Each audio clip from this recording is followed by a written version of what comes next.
রাজনীতির একাংশে নেতাহতাদের হাতে পুলিশের বড় ছোট সেজো মেজো মাপের কর্তা ব্যক্তিদের ধমক কিংবা মারধরের কথা আকছার শুনি আমরা, কিন্তু কিন্তু এটা কি শুনেছেন কোনো একজন মহিলা পুলিশ কর্তার হাতে পড়ে একের পর এক রীতিমতো দৃষ্টান্তমূলক একই সঙ্গে লজ্জাজনক শিক্ষা পাওয়ার কথা?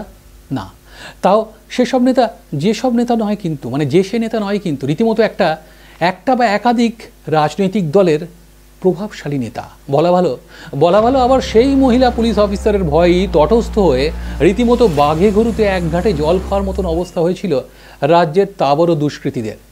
একের পর এক সেসব সাড়া জাগানো ঘটনার মধ্যে দিয়ে কিশোর ক্যাফের আজকের পর্বে আয়রন লেডি আইপিএস সোনিয়া নারাঙের আইকনিক জীবনের সাড়া জাগানো গল্পে যাব আমরা। তার আগে প্রত্যেকবার মতো বলে রাখি, ওয়েলকাম টু কিশোর ক্যাফে। কিশোর ক্যাফের নতুন একটা ভিডিওতে আপনাদের সবাইকে স্বাগত জানিয়ে আমি তমাল শুরু করছি আজকের এই নতুন ভিডিওটা। গোটা দেশের পুলিশ মহল তাকে চেনে আয়রন লেডি নামে।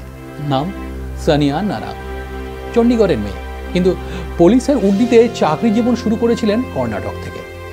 স্বভাবে অত্যন্ত ডাকাবুকো, অথচ মুখে সদা সর্বদা হাসি। কিন্তু হাসতে হাসতেই তার ব্ল্যাক বেল্টের মোচড় কখন যে কাকে কুপকাত করে দিতে পারে তা বোঝা ভূতের বাপেরও অসাধ্য। আর সেটাই যে বিপক্ষের যে কোনো দুষ্কৃতীকে কাত করে দেওয়ার জন্য যথেষ্ট, তা কিন্তু সত্যিই বলার অপেক্ষা রাখে না। সোনিয়ার বাবা এন নারাং নিজেও ছিলেন পুলিশেরই উচ্চ পদে। তার বাবা ডেপুটি সুপারিনটেন্ডেন্ট অফ পুলিশের পদ থেকে অবসর গ্রহণ করেন। বাবার চাকরিতে থাকাকালীন সোনিয়া একটা জিনিস খুব ভালো করে পর্যবেক্ষণ করতেন যে পুলিশের সম্মান এবং সমাজ বদলের ক্ষমতা আদতে ঠিক কতটা। আর ঠিক সে সময় থেকেই তার কাছে একটা কথা মন্ত্রের মতন তিনি নিজেকে বিশ্বাস করতেন। কি সেটা? অল আর ইকুয়াল বিফোর ল, আইনের কাছে সবাই, প্রতিটি মানুষই সমান। আর সেই থেকেই নিজের ছেলেবেলা থেকেই ঠিক করেন পুলিশের চাকরিতে আইপিএস হয়ে তিনি লক্ষ্য করবেন। মেয়ের যেমন কথা ঠিক তেমন কাজ। এমনিতে সেই ছেলেবেলা থেকেই পড়াশোনায় বেশ তুখোর মেয়েটা। দ্বাদশ শ্রেণীর পরীক্ষায় দেশের গোটা উত্তর ভাগের মধ্যে শীর্ষস্থান দখল করে ফেলেন। আর এরপরেই পাঞ্জাব বিশ্ববিদ্যালয় থেকে সমাজবিজ্ঞানে গোল্ড মেডেল নিয়ে স্নাতক স্তরের পড়াশোনা শেষ। আর তারপরই আসে 1999 সাল। আইপিএস হবার লক্ষ্যে ইউপিএসসির পরীক্ষায় বসেন সোনিয়া নারাং এবং 2002 সালে কর্ণাটক ক্যাডেটের হয়ে আইপিএস হবার পরীক্ষায় পাশ করে সে। আর 2004 সালে ইন্ডিয়ান পুলিশ সার্ভিসে কেরিয়ার শুরু করেন আইপিএস সোনিয়া নারাং। তবে শুরুতেই তাকে পাঠানো হয়েছিল কোথায় জানেন? কর্ণাটকের অতি অপরাধ প্রবণ এলাকা হিসেবে অতি পরিচিত গুলবর্গা জেলায়। সেখানে একটি ভোট পর্ব পরিচালনার মতন গুরুত্বপূর্ণ দায়িত্ব দিয়ে তাকে পাঠানো হয়। আর সেই ভোট পর্বটি তিনি অত্যন্ত দায়িত্বের সঙ্গে পালন করার সঙ্গেই পুলিশ মহলে তার সুখ্যাতি তখন রীতিমতো ছড়িয়ে পড়তে থাকে। তার কাজে রীতিমতো উদ্বুদ্ধ হয়ে সোনিয়ার দিকে এবার আরও বড় চ্যালেঞ্জ ছুঁড়ে দেয় কর্ণাটকের পুলিশ প্রশাসন। ঠিক 2 বছর পর, 2006 সাল। সোনিয়া তখন সুপারিনটেন্ডেন্ট অফ পুলিশ দেবাঙ্গিরি। মোটের উপরে সব ঠিকঠাকই চলছিল, কিন্তু এরপর যা ঘটল তাতেই আইপিএস সোনিয়া নারাং চলে আসেন গোটা দেশের একেবারে আলোচনার কেন্দ্রবিন্দুতে। ওই সময় দোর্দণ্ড প্রতাপ সোনিয়ার সামনে যেখানে কারুর টেকাই মুশকিল, এমনই এক সময় ওই দেবাঙ্গিরিতে কংগ্রেসের বিরুদ্ধে একটি বিক্ষোভ অবরোধে সামিল হন রাজ্যের ভারতীয় জনতা পার্টির বিধায়ক রেণুকাচার্য। প্রথমে পুলিশ সুপার সোনিয়ার তরফে বারবার তাকে অনুরোধ করা হয় খবরটা তুলে নিতে, কিন্তু এরপর অহেতুক বাগবিতণ্ডায় জড়িয়ে নাকি শোনা যায় বিধায়ক পুলিশকে গালমন্দ করাতেই মাথায় খুন চেপে যায় সোনিয়ার। বিধায়ক রেণুকাচার্যের গালে সপাটে একটা থাপ্পড় কষিয়ে দেন আইপিএস সোনিয়া নারাং। আর সেই ঘটনার পর থেকে সোনিয়ার জীবনে আসে এক নয়া মোড়। আদা জল খেয়ে তার পেছনে লেগে যায় রেণুকাচার্য, কিন্তু তাতে বিশেষ সুবিধে করে উঠতে না পারলেও এরপর সোনিয়াকে কর্ণাটকের সাম্প্রদায়িক সমস্যা সংকুল এলাকা বেলগামের পুলিশ সুপার করে পাঠানোর সিদ্ধান্ত নেওয়া হয়। কিন্তু তাতে ভেঙে না পড়ে এক কথায় তৈরি হয়ে যান সোনিয়াও। আর বেলগামে পৌঁছেই সোনিয়া শুরু করেন তার একের পর এক অপারেশন এবং খুঁজে ধরতে থাকেন একের পর এক কুখ্যাত অপরাধীদের।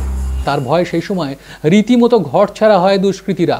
আর প্রায় এমন সময়ে বেলগামে হওয়া ভয়াবহ বন্যায় কোনো রকম যাতে রাজনীতি না হতে পারে, বিশেষত ক্ষতিগ্রস্তদের নিয়ে, তার জন্য তিনি অতি তৎপরতার সঙ্গে দ্রুত ব্যবস্থা নেন। খুব স্বাভাবিকভাবেই তার উল্লেখ করার মতন এমন সাহসী পদক্ষেপের ফলও কিন্তু মেলে হাতে নাতে। 2010 সালে দক্ষিণ Bengaluru deputy commissioner of police করে পাঠানো হয় সানিয়া নারাংকে।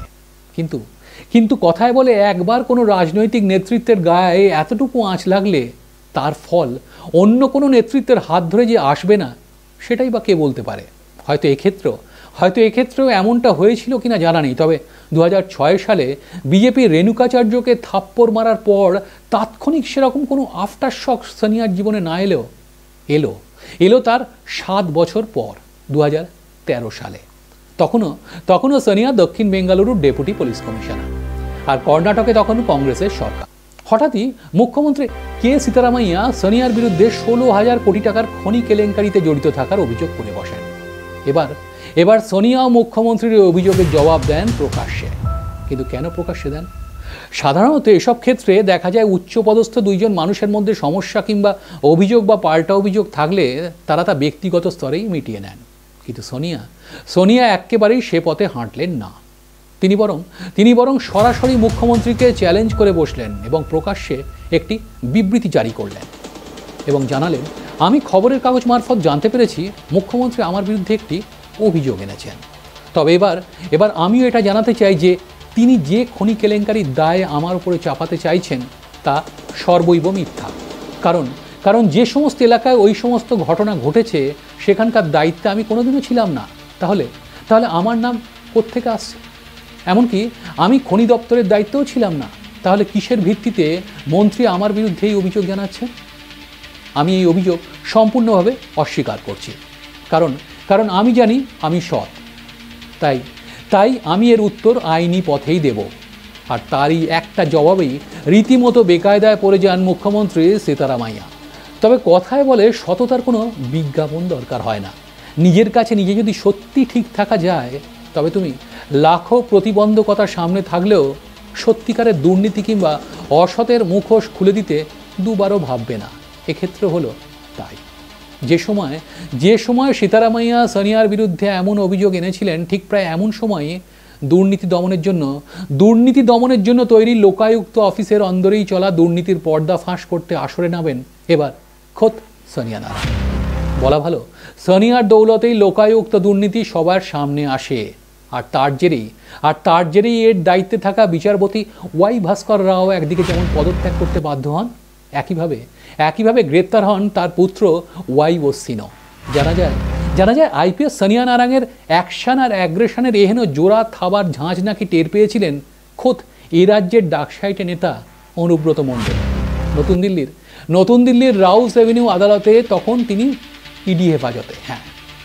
নতুন দিল্লির রাউস এভিনিউ আদালতে তাকে যখন 3 দিনের ইডি হেফাজত দেওয়া হলো, ঠিক তখন ইডি হেফাজতে তাকে জেরা করার জন্য যে 6 সদস্যের বিশেষ দল তৈরি করা হয়েছিল, তার নেতৃত্বেই ছিলেন আইপিএস সানিয়া নারাং। প্রসঙ্গত বলে রাখা ভালো, সে সময় ইডি ডিরেক্টর সঞ্জয় মিশ্রার অধীনে থাকা 4 ডিরেক্টরের মধ্যে সানিয়া ছিলেন অন্যতম এক ডাকাবুকা অফিসার।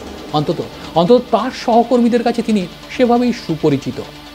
স্বামী পুত্র সংসার সব কিছুর সঙ্গে দুর্ধর্ষ গতিতে ব্যালেন্স করেও শুধু বুদ্ধিতেই নয়, গায়ে জোর আর চোখের এক চাহনিতে তিনি যে কাউকে পর্যুদস্ত করে দিতে পারেন তার সাক্ষী তার খাকি উড্ডি আর ক্যারাটের ব্ল্যাক বেল্ট সমৃদ্ধ অতি পরিচিত সেই তীক্ষ্ণ অ্যাগ্রেশন। আজকের ভিডিওটা এই পর্যন্ত। খুব তাড়াতাড়ি আবার একটা নতুন ভিডিও নিয়ে চলে আসছি। তার আগে আবার বলে যাই, ভিডিওটা ভালো লাগলে লাইক, কমেন্ট এবং শেয়ার করার পাশাপাশি চ্যানেলটা সাবস্ক্রাইব করবেন। বন্ধুরা, চ্যানেলটা সাবস্ক্রাইব করে পাশে থাকতে প্লিজ ভুলবেন না। আপনাদের সাবস্ক্রিপশন আমাদের জন্য একটা অত্যন্ত বড় মোটিভেশন। ভালো থাকবেন।